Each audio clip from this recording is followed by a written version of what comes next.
আল্লাহ তাআলা কিয়ামতের কঠিন ময়দানে যেদিন স্বামী স্ত্রীকে চিনবে না, স্ত্রী স্বামীকে দেখে পালিয়ে যাবে, বন্ধু বন্ধুরে চিনবে না, পীর সাহেব মুরিদরে চিনবে না, মুরিদ পীর সাহেবরে চিনবে না, দলের কর্মী তার নেতারে চিনবে না, নেতা তার কর্মীরে চিনবে না, বন্ধু বন্ধুরে দেখে পালাবে। এই কঠিন মুহূর্তে সূর্যটা মাথার কাছে চলে আসবে, জমিনটা তামার জমিন হবে, আজকের জমিনের মতো নয়। মানুষ ঘর্মাক্ত, ক্লান্ত, শ্রান্ত মাথার মগজগুলো কানের ছিদ্র আর নাকের ছিদ্র দিয়ে বেয়ে বেয়ে পড়বে। বিশ্বনবী ফরমান, কিয়ামতের ওই কঠিন ময়দানে 7 শ্রেণীর ব্যক্তিকে রব্বুল আলামিন তার আরশের নিচে ছায়া দিবেন। তার মধ্যে প্রথম শ্রেণীর ব্যক্তি হলো ইমামুন আদিল, যে ইনসাফের সাথে বিচার করে, যে জাস্টিস সমাজে সার্ভ করে, যে সুশাসন নিশ্চিত করে, ওই ইমামুন আদিল। আদিল শব্দটা বুঝছেন না? ইন্নাল্লাহা ইয়া'মুরু বিল আদল, পাইছেন? আদিল। 7 শ্রেণীর ব্যক্তিকে আল্লাহ তাআলা সুশীতল আরশের নিচে ছায়া দিবেন, যেদিন তার দেয়া ছায়া ছাড়া কোনো ছায়া থাকবে না। এর প্রথম হচ্ছে ইমামুন আদিল, ন্যায়পরায়ণ শাসক। চিল্লায় বলেন সুবহানাল্লাহ। আবার বিশ্বনবী বললেন, ইন্নাল মুকসিতিনা ইনদাল্লাহি আলা মানাবিরা মিন নূর আন ইয়ামিনির রহমান। কিয়ামতের দিন যারা ন্যায় পরায়ণ হিসেবে আল্লাহর সামনে দাঁড়াবে, কিয়ামতের দিন রব্বুল আলামিন তার আরশের ডান দিকে ওই ন্যায় পরায়ণ লোকদের জন্য আরশের ডান দিকে একটা নূরের মিম্বারে তাদেরকে বসার সুযোগ করে দিবে। আল্লাহর আরশের ডান দিকে ন্যায় পরায়ণ লোকদের জন্য আল্লাহ তাআলা নূরের মিম্বার বানাবে। 4টে কেন কথা মনে করেছেন? আল আদাল, জাস্টিস। ইন্নাল্লাহা ইয়া'মুরু বিল আদল। আল্লাহ তাআলা এই আদালতের নির্দেশনা দেন, সুবিচার, সুশাসন। প্রিয় ভাইয়েরা, এটা আমরা বাংলাদেশে চাই কি চাই না? এই যে অরাজকতা, এই যে অন্যায়, এই যে জুলুম, এই যে ইনকনসিস্টেন্সি সমাজের অসঙ্গতির প্রধান কারণ জাস্টিস নাই, সুবিচার নাই, সুশাসন নাই। শেষবারের মতো আওয়াজ করে বলেন তো, আমরা বাংলাদেশে আদল চাই কি চাই না? তাহলে প্রথম নির্দেশনা শেষ। আল্লাহ তাআলা তোমাদেরকে আদলের আদেশ দেন। এরপরে আল্লাহ বললেন, আমি তোমাদেরকে ইহসানের আদেশ দেই। ইন্নাল্লাহা ইয়া'মুরু বিল আদলি ওয়াল ইহসান। আমি তোমাদেরকে যেমনি আদলের নির্দেশনা দেই, তেমনি ভাবে তোমাদেরকে ইহসানের নির্দেশনা দেই। ইহসান, আওয়াজ করে সবাই বলেন তো ইহসান। ইহসান মানে কারো প্রতি সফট হার্টেড হওয়া, মহানুভব হওয়া, অনুগ্রহ পরায়ণ হওয়া, অনুগ্রহশীল হওয়া, একে অপরের প্রতি দয়াদ্র হওয়া। একে অপরের প্রতি দয়াদ্র, অনুগ্রহশীল হওয়া ছাড়া মানবিক সমাজ কশিনকালেও গঠন করা সম্ভব না। প্রিয় ভাইয়েরা, সুন্দর আচরণ দিয়ে, ইহসান দিয়ে যা জয় করা যায়, নরম আচরণ দিয়ে যেটা অর্জন করা যায়, কঠোরতা দিয়ে সেটা পারা যায় না। বিষ্ণু ঈসা ইসলাম ইহসান দিয়ে, কোমল আচরণ দিয়ে, তার অনুগ্রহ দিয়ে তিনি অনেক কাফিরের হৃদয়কে জয় করে ফেলেছেন। সাইয়েদনা সুমামা ইবনে উসাল রাদিয়াল্লাহু তাআলা আনহুর কথা মনে পড়ে যায়। তিনি ছিলেন ইয়ামামার বাদশা। মদিনাতে বিশ্বনবীকে হত্যা করার নিয়তে এসেছিলেন। গোপনে গোপনে বিশ্বনবীকে হত্যা করে আবার ইয়ামামাতে তিনি ফিরে যাবেন। কিন্তু কি অবাক করা কাণ্ড, হত্যা করতে পারে নাই, সাহাবাদের হাতে তিনি ধরা পড়ে গেলেন। সাইয়েদনা সুমামা ইবনে উসাল রাদিয়াল্লাহু তাআলা আনহু হত্যার নিয়তে আসলেন, কিন্তু হত্যা করতে পারলেন না। সাহাবারা ওনাকে ধরে ফেললেন, ধরে মসজিদে নববীর পিলারের মধ্যে বেঁধে রাখলেন। সুমামা ইবনে উসাল, সিরাত থেকে শুনে, সিরাত থেকে শোনাচ্ছি, রাদিয়াল্লাহু তাআলা আনহু ইয়ামামার অধিপতি ছিলেন। বিশ্বনবীকে হত্যার জন্য আসছেন, ধরা পড়ে গেছেন, এখন মসজিদে নববীতে বেঁধে রাখছেন। তার মানে বন্দী। এখন স্ট্যাটাস কি? বন্দী, ক্যাপটিভ। তো বিষ্ণু ঈসা ইসলাম সাহাবাদেরকে বললেন, তার খোঁজ খবর নিও, সুমামা ইবনে উসালের খোঁজ খবর নিও। সাহাবার বলেন, ইয়া রাসূলুল্লাহ, আপনাকে হত্যা করতে এসেছে, তার তো কঠিন ক্যাপিটাল পানিশমেন্ট হওয়া দরকার, কঠিন শাস্তি হওয়া দরকার। বিশ্বনবী বললেন, না, আমি যেটা জানি তোমরা সেটা জানো না, তোমরা সুমামার সাথে ভালো আচরণ করো। বিশ্বনবী সুমামার কাছে গেলেন।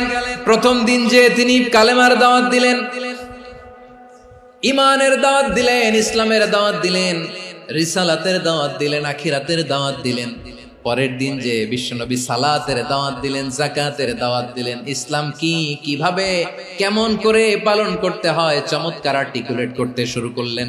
তন্ময় হয়ে সুমামা ইবনে উসাল রাদিয়াল্লাহু তাআলা আনহু বিশ্বনবীর কথাগুলো শুনতে আরম্ভ করলো। একদিন নয়, 2 দিন নয়, টানা 3 দিন বিশ্বনবী সুমামার কাছে ইসলামকে প্রেজেন্ট করেছেন, উপস্থাপন করেছেন। আওয়াজ করে বলেন, কয় দিন? 3 দিন। 3 দিন মসজিদে নববীতে বাধা। আর সাহাবীদেরকে বললেন, তার খোঁজ খবর নিও, তোমরা যে রুটি বানাও এর মধ্যে সবচেয়ে ভালো আটার রুটিটা তারে দিও, সবচেয়ে রিফাইন্ড খেজুর, যেটা পিওর খেজুর, এটা তারে দিও। আর বিশ্বনবী নিজের উট থেকে দুধ দহন করে ওনার বাড়ির এক কর্মচারীকে বলেছেন, দুধ দহন করে সুমামার জন্য নিয়ে যেও। সুবহানাল্লাহ পড়বেন না? সবাই তো অবাক, ইয়ামামা থেকে আসছে নবীকে হত্যা করতে, বিশ্বনবী দেখে তারে জামাই আদর করে। একদিন নয়, 2 দিন নয়, টানা 3 দিন বিশ্বনবী এভাবে সুমামার কাছে যেয়ে ইসলামকে প্রেজেন্ট করতে আরম্ভ করলেন, ইসলামকে উপস্থাপন করতে শুরু করলেন। আর তাকে চমৎকার এন্টারটেইনমেন্ট, আপ্যায়ন দিতে আরম্ভ করলেন। টানা 3 দিন যখন ইসলামের দ্য বিউটিজ অফ ইসলাম, ইসলামের সুমহান বাণী, সৌন্দর্য তার কাছে উপস্থাপন শেষ, তাকে আপ্যায়ন শেষ, বিশ্বনবী বললেন সাহাবাদেরকে, যাও এবার সুমামার হাতের পায়ের রশি দুটো খুলে দাও। সাহাবারা তর্ক জুড়ে দিলেন, লা ইয়া রাসূলুল্লাহ, এমনটা করবেন না, তো ভয়ঙ্কর ভয়ঙ্কর খুনি, কি জানি কি হয়ে যায়। বিশ্বনবী বললেন, না, তার হাতে পায়ের রশিগুলো খুলে দাও। সাহাবারা বিশ্বনবীর কথা মতো তার হাতে পায়ের রশিগুলো খুলে দিল। সুমামা মুহূর্তের মধ্যে মসজিদে নববী থেকে বের হয়, ইয়ামামায় ফিরে না যে মসজিদে নববীর পাশে একটা খেজুর বাগান ছিল, সেখানে চলে গেলেন। সেখানে একটা ছোট্ট কুয়া ছিল, কুয়ার পানি দিয়ে তিনি গোসল করলেন। সুবহানাল্লাহ পড়েন। কুয়ার পানি দিয়ে গোসল করে মসজিদে নববীর সামনে এসে বিশ্বনবী এবং সাহাবাদের সামনে দাঁড়িয়ে সাব্বাবা উঁচু করে বললেন, আশহাদু আল্লা ইলাহা ইল্লাল্লাহ ওয়া আশহাদু আন্না মুহাম্মাদান আবদুহু ওয়া রাসূলুহু। আমি সাক্ষ্য দিচ্ছি আল্লাহ ছাড়া কোনো ইলাহ নাই, আর মুহাম্মদ আল্লাহ তাআলার প্রেরিত বান্দা এবং রাসূল। প্রিয় ভাইয়েরা, ইহসান দিয়ে যা জয় করা যায়, কঠোরতা দিয়ে সেটা কঠিনকালেও জয় করা যায় না। আওয়াজ করে বলেন ঠিক কি না?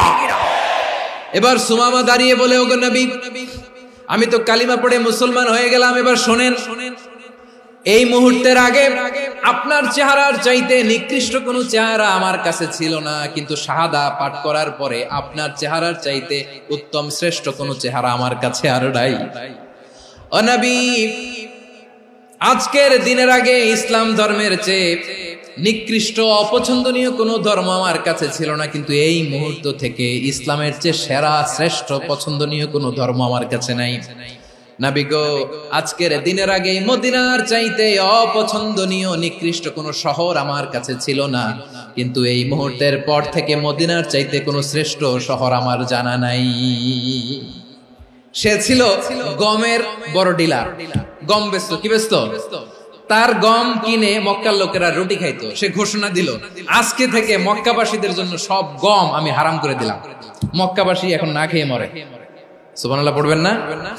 মক্কাবাসী বিশ্বনবীর কাছে আসলেন, এসে বললেন, মুহাম্মদ, আমরা তো তোমার ভাই, তোমার চাচা, তোমার ভাতিজা, তোমার আত্মীয়, তুমি সুমামারে বলো সে যেন আবার গমের সাপ্লাই মক্কার জন্য অনুমতি দিয়ে দেয়। বিশ্বনবীর অনুমতি ক্রমে সুমামা আবার মক্কাতে গম পাঠাতে শুরু করলো। পড়েন সুবহানাল্লাহ।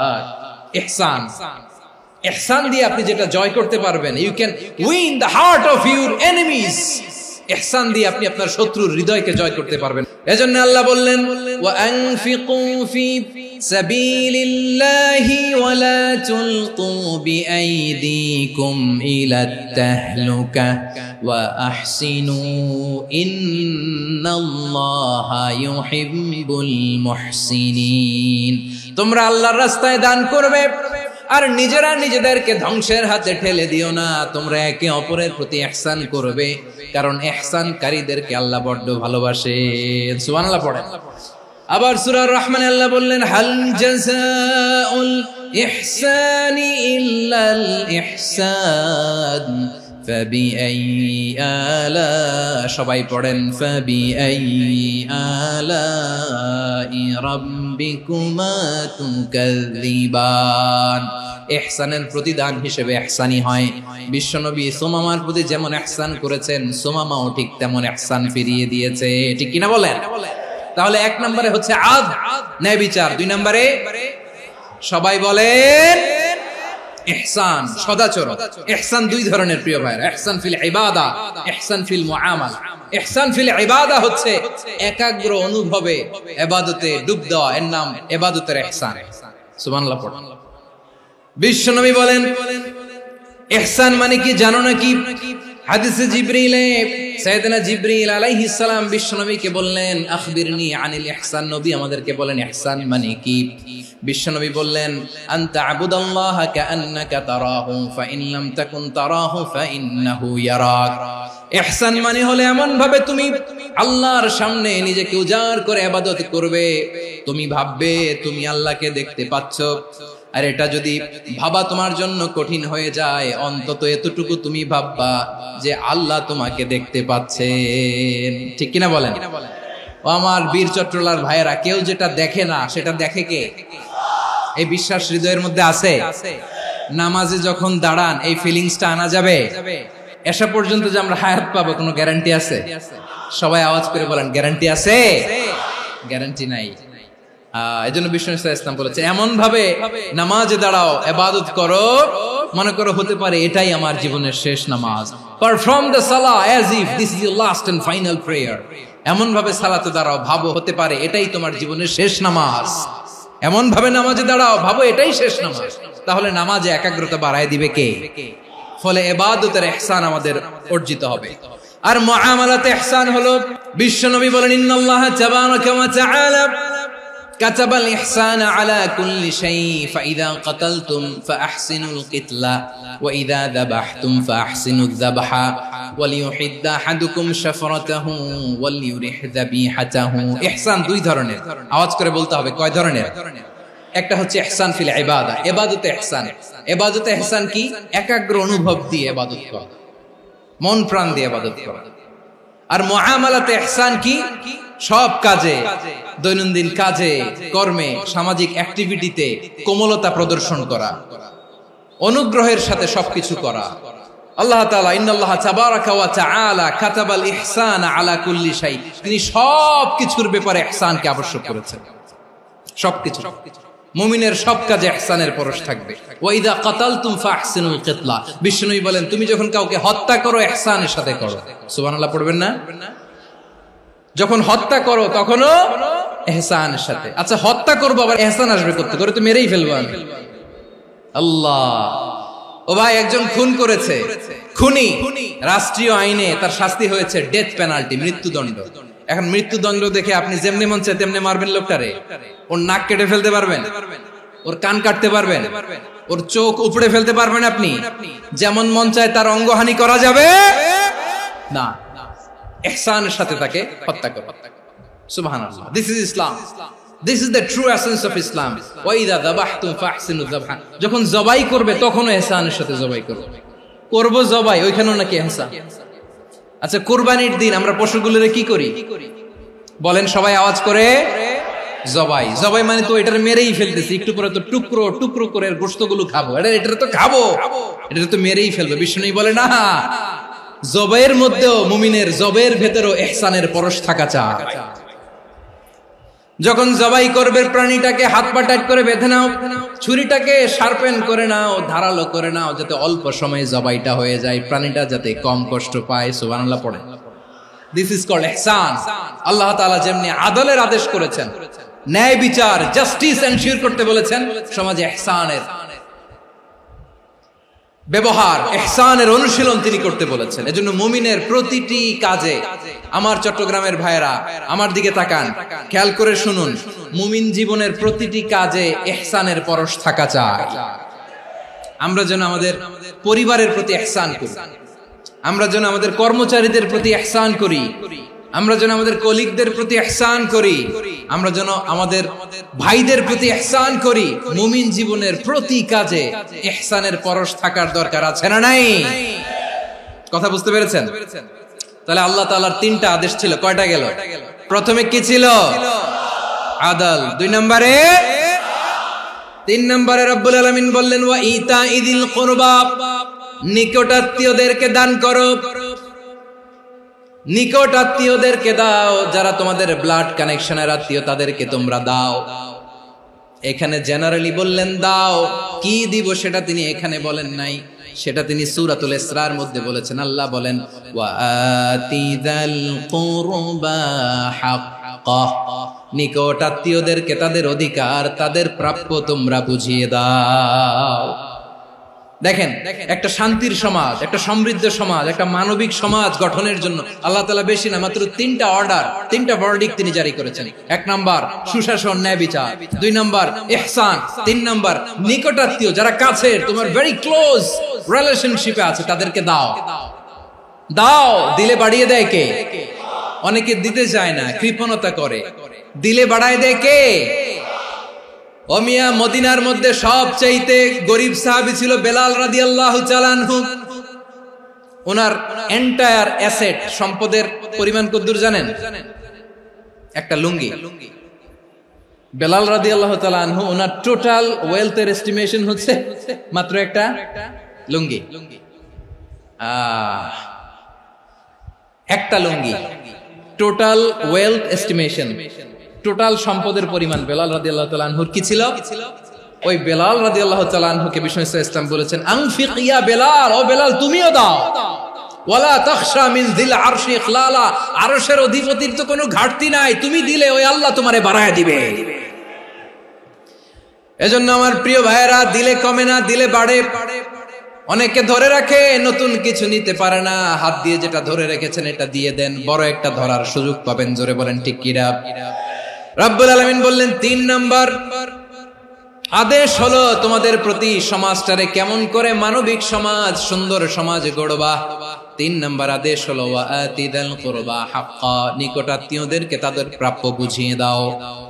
এই নিকটাত্মীয়দেরকে তাদের অধিকার বুঝিয়ে দেওয়া, প্রাপ্য বুঝিয়ে দেওয়াতে আমাদের গাফলতি আছে না নাই?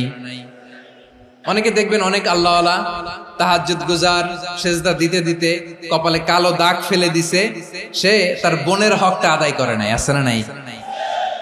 অনেক বড় হাজী সাহেব, বিশাল লম্বা দাড়ি, ছেলেরে সব দিয়ে দিছে, মেয়েরে কিছু দেয় নাই, মেয়ের হক আদায় করে নাই, আছে না নাই? এই হাজী সাহেবেরা, এই আল্লাহওয়ালারা কিয়ামতের ময়দানে আটকে যাবে।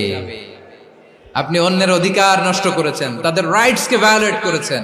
এজন্য আল্লাহ তাআলা বলেন, কারো অধিকার যদি কেউ নষ্ট করে, ওই সমাজটা মানবিক সমাজ কঠিনকালেও হতে পারে না। এজন্য 3 নম্বর আল্লাহ বললেন ওয়া ইতাইদিল কুরবা, নিকটাত্মীয়দেরকে দাও। কি দিবা? তাদের অধিকার দিয়ে দাও। বোনের অধিকার বুঝিয়ে দাও, মেয়ের অধিকার বুঝিয়ে দাও, ফুফুর অধিকার বুঝিয়ে দাও। দেখবেন অনেক মায়েরা ছেলের পাতে মুরগির রান দেয়, মেয়ের পাতে দেয় মুরগির ঠ্যাং। তো মেয়ের কি মুরগির রান খেতে মনে চায় না? মনে চায় না? এমনটা করা যাবে না। নিকটাত্মীয়দেরকে অধিকার দিয়ে দাও, নিকটাত্মীয়ের সাথে সুসম্পর্ক রাখো। আদেশটা কার?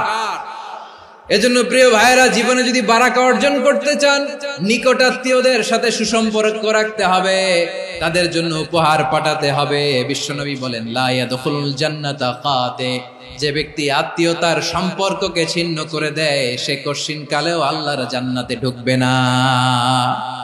আপনি কি এটারে সহজ হাদিস মনে করছেন? এটা সহজ কথা। আপনি ভাবছেন আপনার নামাজ আপনারে বাঁচাতে পারবে, আপনার রোজা বাঁচাতে পারবে, আপনার তাহাজ্জুদ আপনারে বাঁচাতে পারবে? অধিকার নষ্ট করলে কিছুই আপনারে বাঁচাতে পারবে না। এজন্য নিকট আত্মীয়দেরকে দিতে হবে বেশি বেশি। বিশ্বনবী বলেন ইন্না সাদাকাতা আলাল মিসকিনি সাদাকা ওয়া আলা যির রাহিমি ইসনাতান সাদাকাতুন ওয়া সিলা। মিসকিন রে দান করলে শুধু দানের সওয়াব হয়, নিকট আত্মীয়কে দান করলে 2টার সওয়াব হয়, সাদাকার সওয়াব হয়, আবার আত্মীয়তার বন্ধন অটুট রাখার সওয়াব হয়ে যায়। আবার বিশ্বনবী বললেন মান সাররাহু আইয়ুবসাতা লাহু ফি রিজকিহি ওয়া ইনসালাহু ফি আসারিহি ফালইয়াসিল রাহিমা।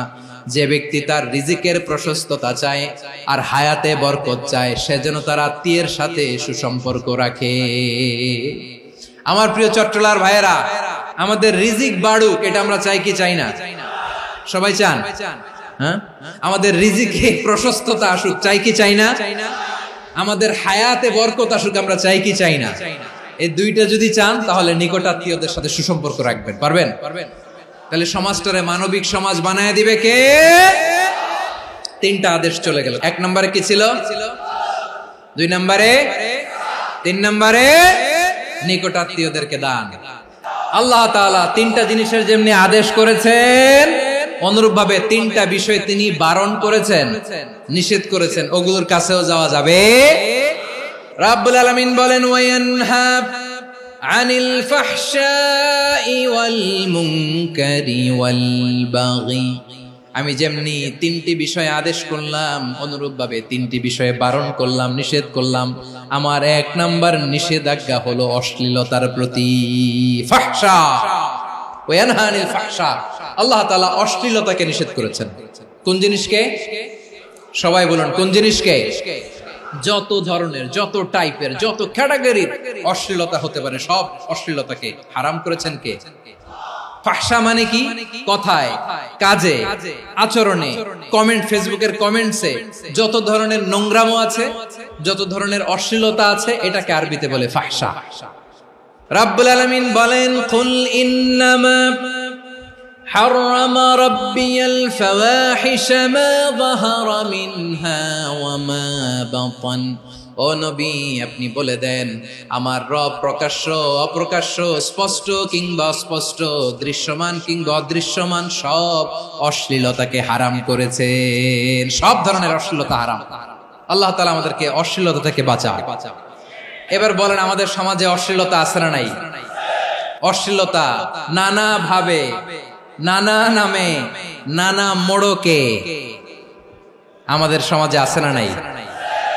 সংস্কৃতির নামে, ফ্যাশনের নামে, বিনোদনের নামে, উপন্যাসের নামে, কনসার্টের নামে অশ্লীলতা আছে না নাই? আপনি দেখেছেন কনসার্টগুলোর অবস্থা? আমাদের তরুণ তরুণীরা, আমাদের যুবক যুবতীরা, আমাদের জেনজিরা, কি অবস্থা ওইখানে? কনসার্টের নামে অশ্লীলতা আছে না নাই? ছেলে মেয়ে একে অপরকে জড়ায় ধরতেছে, একে অপরকে চুমু খাচ্ছে, প্রকাশ্যে, দিবালোকে, গণমানুষের সামনে। আল্লাহ তাআলা এই অশ্লীলতা থেকে আমাদেরকে বেঁচে থাকতে বলেছেন। রূপালী জগতের নামে অশ্লীলতা আছে না নাই? এই টার্মটা আপনারা জানেন না? রূপালী জগৎ কি জগৎ? আসলে কি রূপালী জগৎ না অন্ধকার জগৎ? আমার বোনেরা, আপনাদেরকে যে কি বলে তারা বুঝায়, রূপালী জগৎ শুনেই আপনি ভরকে যাবেন না। রূপালী জগতে যে নারী যত বেশি উলঙ্গ, সে নাকি তত বেশি সাহসী। জানেন? বলে এটা একটা সাহসী নারী, খুব সাহসী পদক্ষেপ তার।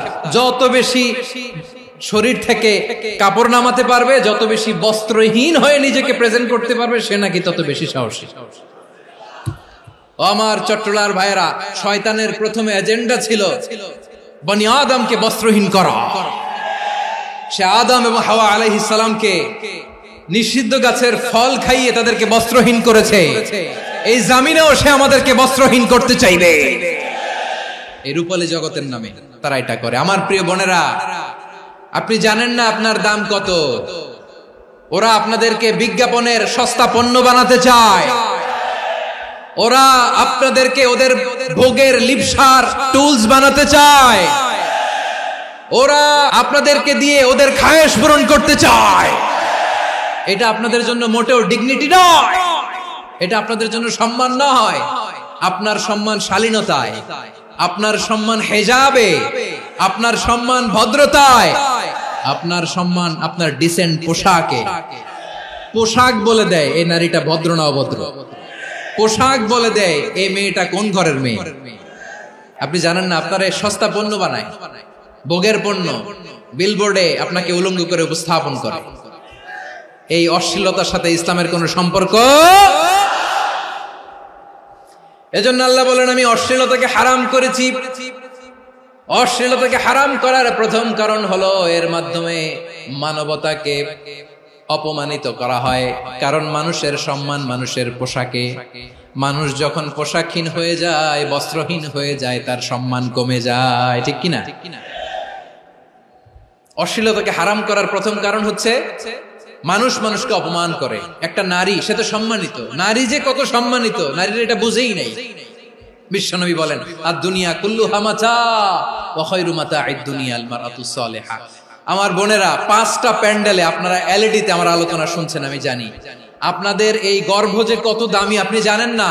আপনার পেট থেকেই আসবে আগামী দিনের সালাহুদ্দিন আল আইয়ুবী, আপনার পেট থেকেই আসবে অনাগত দিনের ইমাম মাহদী আল মুনতাদর, আপনার পেট থেকেই আসবে অনাগত দিনের ফয়সাল, ওয়াসিম, মুগ্ধ, আবু সাইদের মতো বীর যোদ্ধা।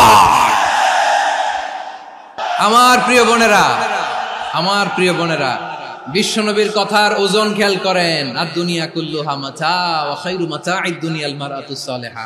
দুনিয়ার সবকিছুই অ্যাসেট, এর মধ্যে সবচেয়ে দামি অ্যাসেট নেককার নারী। আপনার গর্ভ যে কত দামি আপনি জানেন না। নিজের সময়টাকে কাজে লাগান, কোরআন পড়েন, সুন্নাহ পড়েন। আপনার অনেক দায়িত্ব ঘরে। You are the MD of your family. একটা family it's a very big institution. পরিবার একটা অনেক বড় প্রতিষ্ঠান, and you are the MD of your institution. আপনি এই পরিবারের MD, managing director of your family. এখানে আপনার কত দায়িত্ব। আপনি ছেলে মেয়েদেরকে তারবিয়া করবেন, আপনি আপনার স্বামীর জন্য ঘরটারে জান্নাতের নীর বানাবেন, আপনার জন্য জান্নাতের ডুপ্লেক্স বাড়ি ওইখানে তৈরি করে রাখবে কে? আপনি যে কত দামি আপনি জানেন না। নারীদেরকে আল্লাহ বানিয়েছেন উচ্চতর করে, নিম্নতর নয়।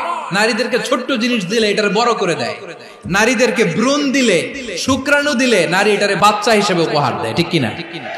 বিয়ের মাধ্যমে স্বামী যখন তার শুক্রাণু তার স্ত্রীকে উপহার দেয়, স্ত্রী রিটার্নে কি উপহার দেয়? ফুল ফর্ম বেবি, মানব সন্তান। দেখছেন, আপনি দিলেন একটুকুনি, দিছে বিশাল।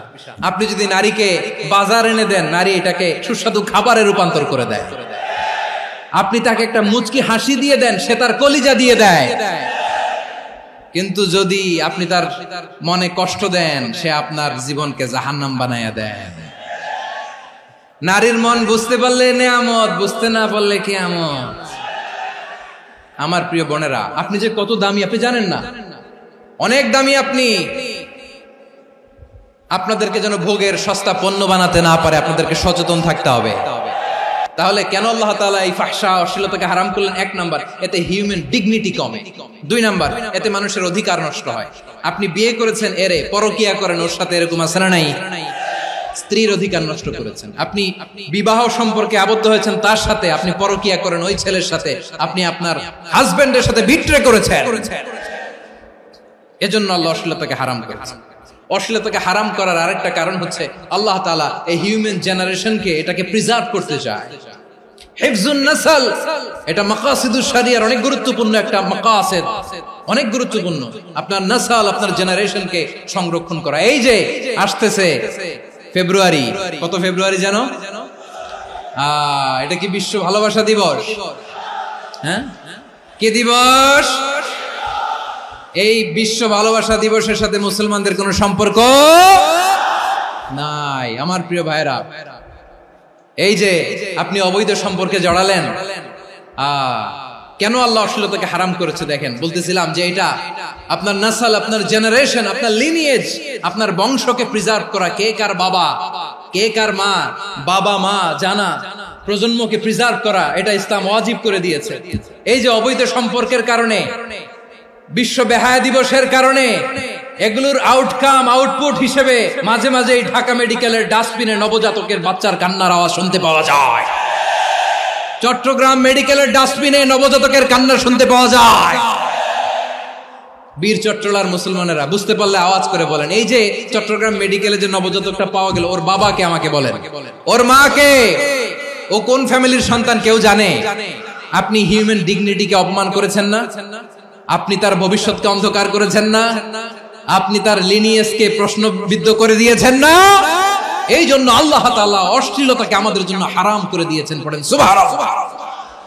এই জন্য রাব্বুল আলামিন বলেন, কুল ইন্নামা হারামা রাব্বিয়াল ফাওয়াহিশা মা যাহারা মিনহা ওয়া মা বাতান। প্রকাশ্য অপ্রকাশ্য সব অশ্লীলতাকে হারাম ঘোষণা করে দিয়েছে কে? আবার দুনিয়ার বুকে যারা অশ্লীলতার প্রসার করে তাদের জন্য শাস্তি মজুদ রেখেছে কে? রব্বুল আলামিন বলেন, ইন্নাল্লাযীনা ইউহিব্বুনা আন তাশিআল ফাহিশাতু ফিল্লাযীনা আমানু লাহুম আযাবুন আলীমুন ফিদ দুনিয়া ওয়াল আখিরাতি ওয়াল্লাহু ইয়ালামু ওয়া আনতুম লা তা'লামুন। নিশ্চয়ই যারা বিশ্বাসীদের মাঝে অশ্লীলতার প্রচার প্রসার করতে চায় তাদের জন্য আমি মর্মন্তুদ শাস্তি প্রস্তুত করে রেখেছি, দুনিয়াতেও রেখেছি, আখিরাতেও রেখেছি। ঘোষণাটা কার? যারাই নাটকের নামে, সিনেমার নামে, রূপালী জগতের নামে, মুভির নামে, ওটিটি প্ল্যাটফর্মের নামে আমার সমাজে অশ্লীলতা ছড়াতে চায় তাদের জন্য কঠিন মর্মন্তুদ শাস্তি মজুদ রেখে দিয়েছে কে? ও আমার বোনেরা, এখনো আপনি জাগবেন না? এখনো আপনার চিন্তার দুয়ারে এখনো নাড়া পড়ে নাই? ওরা আপনাকে উলঙ্গ বানাতে চায়, ওরা আপনাকে আইটেম গার্ল বানাতে চায়। এজন্য ইসলাম অশ্লীলতাকে হারাম করেছে। হারাম। ইসলাম বলেছে যোজন যোজন দূরে থাকো, ওরা বলে না কাছে আসো, কাছে আসার গল্প, ক্লোজ আপ ওয়ান, কাছে আসার গল্প আছে না নাই? তাহলে অশ্লীলতার সাথে আমাদের কোনো সম্পর্ক? সবাই বলতে পারেননি, আওয়াজ করে বলুন, অশ্লীলতার সাথে আমাদের কোনো সম্পর্ক? আমরা এই সমস্ত ক্লোজ আপ ওয়ান, কাছে আসার গল্পের প্রোগ্রামে যাব? আমরা কোন ধরনের অশ্লীল কন্টেন্ট সোশ্যাল মিডিয়ায়, টিভিতে দেখব? কি যুগ যে আমরা কাটাচ্ছি আপনি কল্পনা করতে পারবেন না। পর্ন ইন্ডাস্ট্রি, নারী পুরুষের বস্ত্রহীন যুগল দৃশ্য, এটাকে দিয়ে ওরা কোটি ডলারের ইন্ডাস্ট্রি বানিয়েছে। পুরো মানব ইতিহাসে এরকম জঘন্য সময় মানব ইতিহাস পার করে নাই। পর্ন এটা ইন্ডাস্ট্রি হয়ে গেছে। আমাদের এই যুবকগুলো, জেনজিগুলো, ওদের চরিত্র বাঁচাবে কি করে? কেমন করে হেফাজত করবে ওদের এই মূল্যবান চরিত্র? আমার প্রিয় ভাইরা, এই অশ্লীলতার দ্য লেটেস্ট ভার্সন হচ্ছে LGBTQ, শরীফ থেকে শরীফা। শুনছেন আপনারা? দেখতে পুরুষ, আসলেই পুরুষ, সুস্থ একজন পুরুষ, 4 সন্তানের বাবা, বলে আমি মনে মনে নারী। দেখতে নারী, সুস্থ নারী, আসলেই সে দিব্যি একজন নারী, বলে আমি মনে মনে পুরুষ। সবচেয়ে ভয়ঙ্কর অশ্লীলতার সবচাইতে লেটেস্ট ভার্সন হচ্ছে এই ট্রান্সজেন্ডারিজম। সুস্থ পুরুষ তার বায়োলজিক্যাল গ্রোথকে হরমোন দিয়ে স্টপ করে দিয়ে সে সার্জারি করে নারী হতে চায়। সুস্থ নারী পুরুষ হতে চায়। পুরুষ পুরুষের প্রতি সেক্সুয়ালি আকর্ষণ বোধ করে। এটা লূত আলাইহিস সালামের কওমের মধ্যে ছিল। এটাকেও আল্লাহ কোরআনে ফাহিশা বলেছেন।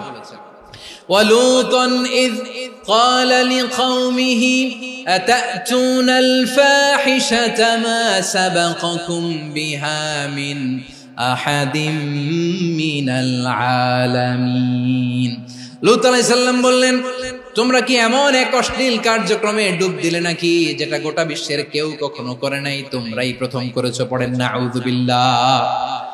এই পশ্চিমের এই রোগ আমার দেশে যেন আসতে না পারে, আমাদের সজাগ থাকতে হবে। প্রিয় ভাইরা চিল্লায় বলেন ঠিক কিনা?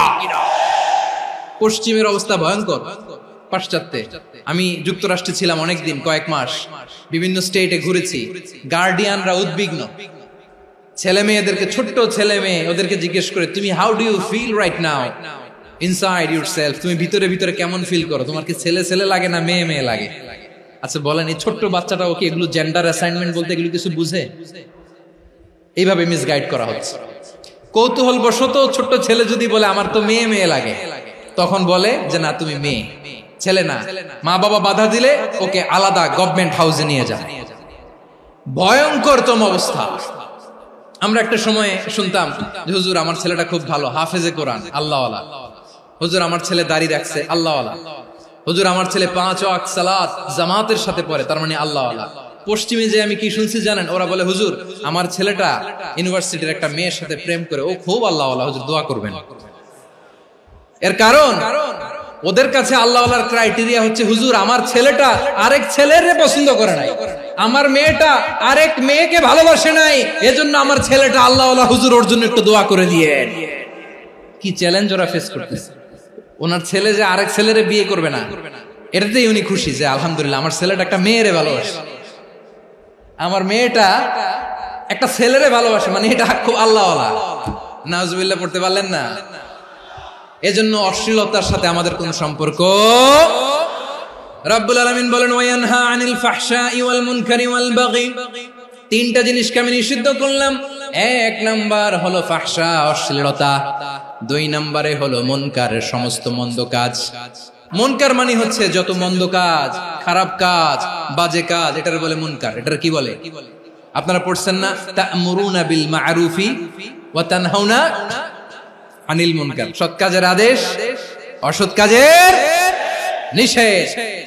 মুনকার, মুনকার হচ্ছে মানুষের স্বাভাবিক বিবেকবোধ যেটাকে খারাপ বলে, ওইটাই মুনকার।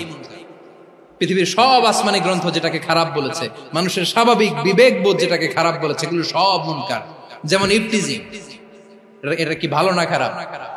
মজুদদারি, খাদ্যে ভেজাল দেওয়া, ওজনে কম দেওয়া, মাছে ফরমালিন মিশানো, চাঁদাবাজি, টেন্ডারবাজি, দখলবাজি, এগুলো আমাদের স্বাভাবিক বিবেকেই বলে এগুলো খারাপ, এগুলো হচ্ছে মুনকার। আল্লাহ তাআলা এই মুনকার থেকে আমাদেরকে বেঁচে থাকতে বলেন, আর শয়তান এই মুনকারের প্রতি আমাদেরকে উদ্বুদ্ধ করে। আল্লাহ তাআলা বললেন ইয়া আইয়ুহাল্লাযীনা আমানু লা তাত্তাবিউ খুতুওয়াতিশ শাইতান ওয়া মান ইয়াত্তাবি' খুতুওয়াতিশ শাইতানি ফাইন্নাহু ইয়া'মুরু বিল ফাহশাই ওয়াল মুনকার। আল্লাহ বললেন আমার গোলামেরা শোনো শোনো, ও আমার বিশ্বাসী বান্দারা খবরদার, তোমরা কশিনকালেও শয়তানের পদাঙ্ক অনুসরণ করবে না, কারণ শয়তান তোমাদেরকে অশ্লীলতা এবং মন্দ কাজের দিকে উদ্বুদ্ধ করে। আমাদের কাজ হচ্ছে শয়তান আমাদেরকে যেদিকে নিতে চায় আমরা তার উল্টা দিকে যাব। শয়তান এই মন্দ কাজকে আমাদের কাছে বিউটিফাই করে, চাকচিক্যময় করে আমাদের সামনে উপস্থাপন করে। এজন্য আল্লাহ বলেন মুনকারকে থামাতে হবে, মুনকার প্রতিরোধ করতে হবে। মুনকার প্রতিরোধের দায়িত্ব শুধু আমাদের নাকি? শুধু আপনার খতিব সাহেবের, ইমাম সাহেবের, নাকি মুসলিম উম্মার সবার? আওয়াজ করে বলুন, মুনকার অসৎ কাজ প্রতিরোধের দায়িত্ব কার? রাব্বুল আলামিন বলেন কুনতুম খায়রা উম্মাতিন উখরিজাত লিন-নাসি তা'মুরুনা বিল মা'রুফি ওয়া তানহাউনা আনিল মুনকার। তোমাদেরকে শ্রেষ্ঠ জাতি করে জমিনের মধ্যে আবির্ভূত করা হয়েছে, যাতে করে তোমরা জমিনের ভেতরে সৎ কাজের আদেশ করতে পারো আর অসৎ কাজের নিষেধ করতে পারো। উম্মাহ, কুনতুম খায়রা, তাহলে গোটা উম্মার দায়িত্ব, এটা বুঝতে পারছেন তো? আচ্ছা, আরো নিচে আসেন। এরপরে আল্লাহ বললেন শুধু উম্মাহ না, এই জমিনের রাজত্ব আমি যাদের হাতে দেই, এই জমিনের মালিক আমি যাদেরকে বানিয়ে দেই, যাদেরকে আমি সরকারের দায়িত্ব দেই, তাদেরকেও মুনকারের প্রতিরোধের দায়িত্ব দিয়েছে কে? আল্লাহ বলেন যারা ক্ষমতার মসনদে বসেছে তাদেরকে 4 দফা কর্মসূচি আমি আল্লাহ দিলাম। আওয়াজ করে বলেন কয় দফা? আল্লাহ বলেন আল্লাযীনা ইম্মাক্কান্নাহুম ফিল আরদি আকামুস সালাতা ওয়া আতাউজ যাকাতা ওয়া আমারু বিল মা'রুফি ওয়া নাহাউ আনিল মুনকার ওয়ালিল্লাহি আকিবাতুল উমুর। যারা এই জমিনের উত্তরাধিকার হয়েছে তারা 4 দফা কর্মসূচি নিয়ে সামনে আগাবা। সালাত কায়েম করবা, যাকাত আদায় করবা, সৎ কাজের আদেশ দিবা, অসৎ কাজ থেকে মুনকার প্রতিরোধ করবা। আদেশটা কার? আমার প্রিয় চট্টলার ভাইরা, পুরো উম্মার দায়িত্ব মুনকার প্রতিরোধ করা, সরকার প্রধানের দায়িত্ব মুনকার প্রতিরোধ করা। এরপর আল্লাহ বলেন প্রতিটা ফ্যামিলির যিনি প্রধান সিইও বাবা, প্রত্যেক বাবারও দায়িত্ব এই মুনকার প্রতিরোধ করা। আওয়াজ করে বলেন ঠিক কি না?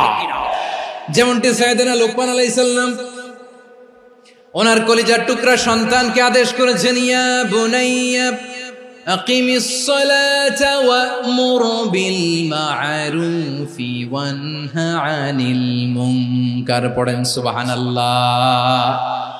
বাবা ছেলেকে সবক দিচ্ছে।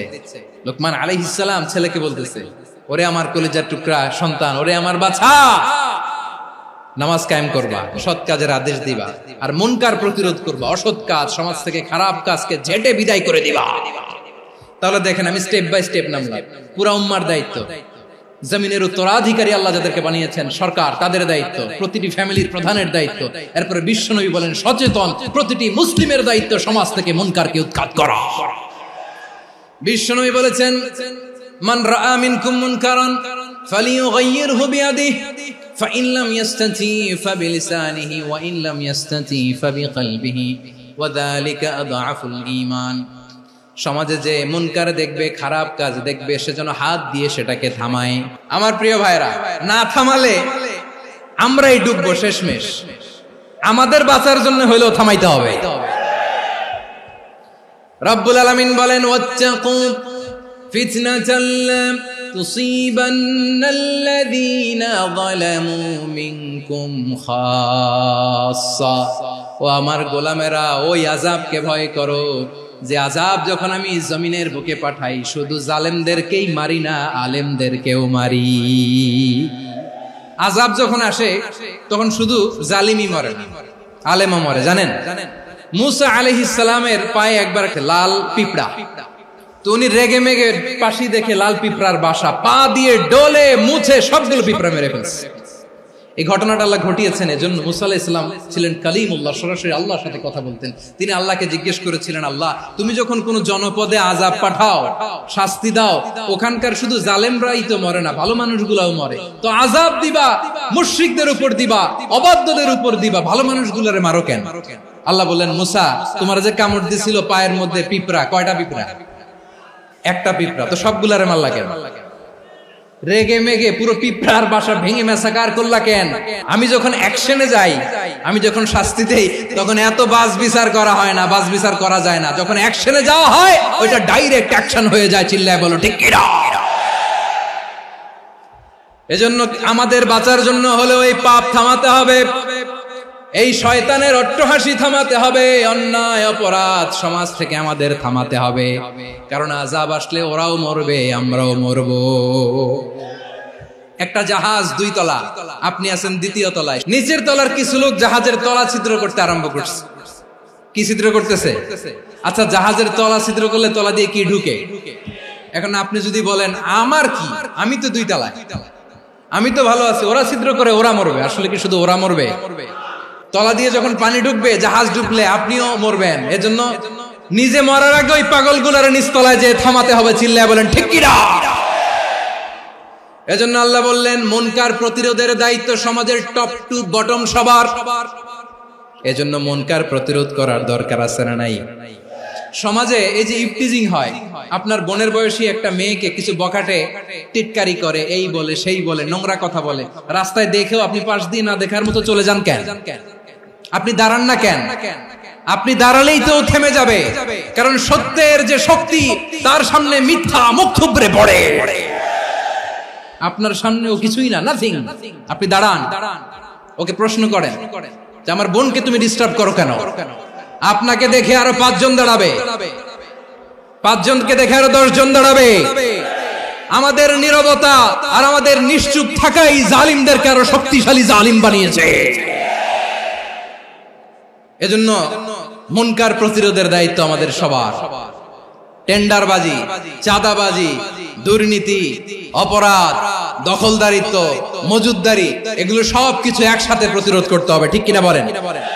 একটা মানবিক সমাজ যদি চাই, প্রতিরোধ করতে হবে। প্রিয় ভাইয়েরা, আল্লাহর শপথ নিয়ে বলি, এই নাসিহাত গুলো সবার জন্য, সব দলের জন্য, সব মতের মানুষের জন্য। আমরা কোন দলের প্রতি মানুষকে ডাকি না, আমরা ডাকি ইসলামের দিকে। সব দলের, সব মতের, সব মানুষদেরকে আমরা আহ্বান জানাই, আসুন আমরা একটা সুন্দর সমাজ বিনির্মাণ করি। এই যে নতুন বাংলাদেশের এক সুযোগ এসেছে, আর জীবনে হয়তো আসবে না, সামনের 100 বছর এই সময় আসবে না। আসুন দেশটাকে আমরা সাজাই, আসুন আমরা দুর্নীতি বন্ধ করি, আসুন আমরা চাঁদাবাজি বন্ধ করি, আসুন আমরা দখলদারিত্ব বন্ধ করি, আসুন আমরা এক দল আরেক দলকে নিশ্চিহ্ন করার যে রাজনীতি, এটা বন্ধ করি। সব দলের প্রতি আমার আহ্বান, আমরা চাঁদাবাজ মুক্ত বাংলাদেশ চাই, জুলুম মুক্ত বাংলাদেশ চাই, ফ্যাসিজম মুক্ত বাংলাদেশ চাই, গুণ খুন খারাপি মুক্ত বাংলাদেশ চাই, আমরা নতুন ভোরের বাংলাদেশ চাই। ওই বাংলাদেশ পাওয়ার জন্য মুনকার প্রতিরোধে, অন্যায় প্রতিরোধে যদি বাঘের বাচ্চার মতো, আবু সাইদের মতো দুই হাত উঁচু করে বুককে টান টান করে প্রসারিত করে দাঁড়াতে হয়, রাজি আছো মুসলমান? রাব্বুল আলামিন বলেন, ওয়ায়ানহা আনিল ফাহশাই ওয়াল মুনকারি ওয়াল বাগি ইয়াইযুকুম লাআল্লাকুম তাযাক্কারুন। আল্লাহ বললেন, আমি অশ্লীলতাকে নিষেধ করি, আমি সব ধরনের মন্দ কাজকে নিষিদ্ধ করি, সব শেষে আমি সীমা লঙ্ঘনকে তোমাদের জন্য নিষিদ্ধ করি। নিষিদ্ধ করেছেন কয়টা জিনিস? 1 নম্বরে অশ্লীলতা, 2 নম্বরে মুনকার তথা সব মন্দ কাজ, 3 নম্বরে আল বাগি সীমা লঙ্ঘন, ক্রসিং দ্য লিমিট। সীমা লঙ্ঘন করা ভালো না। We all should know our limits. চিল্লায় বলেন ঠিক কিনা? একই আয়াতে আল্লাহ বললেন, কুল ইন্নামা হারামা রাব্বিয়াল ফাওয়াহিশা মা যাহারা মিনহা ওয়া মা বাতানা ওয়াল ইসমা ওয়াল বাগিয়া বিগাইরিল হক। অন্যায় ভাবে যে অবাধ্য হয়, যে সীমা লঙ্ঘন করে, তাদেরকেও আমি এটা হারাম করে দিলাম। সীমা লঙ্ঘন করা হারাম। আল্লাহ বারবার আমাদেরকে ওয়ার্নিং দেয়। যখন আমরা থামি না তখন আল্লাহ ধরে, আর যখন ধরে তখন ছাড়ে না। ধরে না, ধরলে আল্লাহ। ফেরাউনকে কিন্তু হুট করে ধরে নাই, আপনারা জানেন 9 বার ওয়ার্নিং দিয়েছে। ফেরাউনকে আল্লাহ তাআলা ওয়ার্নিং দিয়েছিল কয়বার? রাব্বুল আলামিন বলেন, ওয়ালাকাদ আতাইনা মূসা 9 আয়াতিন বাইয়িনাত। 9টা মুআজিজা দেখিয়েছি, 1 2 3 বারবার এইভাবে রিমাইন্ডার, ওইভাবে রিমাইন্ডার, এইভাবে নসিহত, ওইভাবে দাওয়া। ফাকুলা লাহু কাওলান লাইয়িনা, নরম করে বলো, সফট করে বলো, যত ওয়ে হতে পারে দাওয়া মেথডোলজি। মুসা আলাইহিস সালামের সব অ্যাপ্লাই শেষ, 10ম বারে যে আল্লাহ ধরছে। 10ম বারে যে ধরেছে। এজন্য আল্লাহ বলেন, আমি সীমা লঙ্ঘনকে পছন্দ করি না। কোরআনের অন্য আয়াতে বাগীকে বলা হয়েছে আল ইতিদা। সীমা লঙ্ঘন যারা করে তাদেরকে আল্লাহ বলেছেন মুতাদিন। ওয়াকাতিলু ফি সাবিলিল্লাহিল্লাযীনা ইউকাতিলুনাকুম ওয়া লা তা'তাদু ইন্নাল্লাহা লা ইউহিব্বুল মুতাদিন। আমি সীমা লঙ্ঘনকারীদেরকে কোশ্চিনকালেও পছন্দ করি না। আমরা যেন সীমা লঙ্ঘন না করি, রাজি আছেন তো? যে কোনো ক্ষেত্রে ইবাদতে যেন সীমা লঙ্ঘন না করি। অনেকে আমরা ইবাদতে সীমা লঙ্ঘন করে ফেলি। বিশ্বনবী সাল্লাল্লাহু আলাইহি ওয়াসাল্লাম যেটা শিখিয়েছেন এর বাইরে যে অতিরিক্ত বুজুর্গ হতে চায়, এরকম আছে না নাই? কোন ক্ষেত্রেই সীমা লঙ্ঘন করা যাবে, এমনকি যুদ্ধ ক্ষেত্রেও না। বিশ্বনবী সাল্লাল্লাহু আলাইহি ওয়াসাল্লাম বলেন, খবরদার যুদ্ধ ক্ষেত্রেও সীমা লঙ্ঘন করো না। কি সুন্দর ইসলাম আমরা পেয়েছি। বিশ্বনবী বলেন, খবরদার যুদ্ধের ময়দানে কোনো নারীর গায়ে হাত তোলো না, কোনো শিশুর গায়ে হাত তোলো না, কোনো গবাদি পশু হত্যা করো না, কোনো শস্য ক্ষেত্র ধ্বংস করো না, ইবাদতরত অন্য ধর্মের কোনো সন্ন্যাসীর গায়ে হাত তোলো না। বলেন সুবহানাল্লাহ। তাহলে আমরা সীমা লঙ্ঘন করতে পারবো?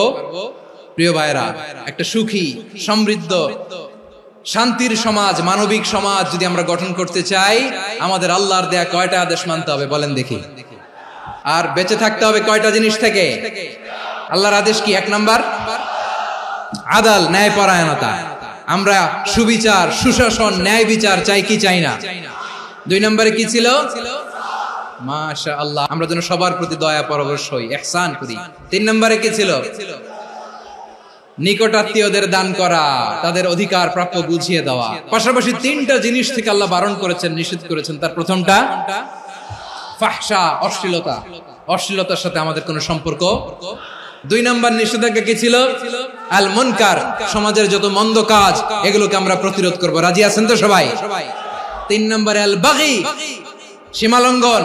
কোন মুসলিম সীমালঙ্ঘন করে না। রাব্বুল আলামিন শেষে বললেন, ইয়াইদুকুম লাআল্লাকুম তাযাক্কারুন। আল্লাহ তোমাদেরকে উপদেশ দেন যাতে তোমরা শিক্ষা গ্রহণ করো। আমরা উপদেশ দেব, আমরা জোর করে কাউরে কিছু মানাতে চাই না। লা ইকরাহা ফিদ্দিন ওয়াযাক্কির ফাইন্না যিকরা তানফাউল মুমিনিন। উপদেশ দিলে এটা মুমিনদের কাজে দেয়। লাস্তা আলাইহিম বিমুসাইতির ইন্নামা আনতা মুযাক্কির। নবী হে, আপনি রিমাইন্ডার দাতা, আপনি উপদেশ দিবেন। আমরাও বিশ্বনবীর এই হাদিসগুলো থেকে, কোরআনের আয়াত থেকে রিমাইন্ডার, এই কথামালা বাণী বাহক হিসেবে এই বাণীগুলো আপনাদের সাথে কাছে পৌঁছে দিলাম। আমরা আল্লাহ তাআলার কাছে প্রার্থনা করি, আল্লাহ আমরা যেন আদল দিয়ে আমাদের সমাজকে গঠন করতে পারি। আল্লাহ আমরা যেন ইহসান করতে পারি, আমরা যেন নিকটাত্মীয়দের দান করতে পারি। আল্লাহ যত ধরনের অশ্লীলতা, অনাচার, মন্দ কাজ, সীমালঙ্ঘন, অবাধ্যতা থেকে যেন আমরা বেঁচে থাকতে পারি। আল্লাহ তাআলা আমাদের সবাইকে কথাগুলো বোঝার ও আমল করার তৌফিক দান করুক। হাযা মা ইনদি ওয়াল ইলমু ইনদাল্লাহ আলাইহি তাওয়াক্কালতু ওয়া ইলাইহি উনীব। সুবহানাকাল্লাহুম্মা ওয়া বিহামদিকা আশহাদু আল্লা ইলাহা ইল্লা আনতা আস্তাগফিরুকা ওয়া আতুবু ইলাইক।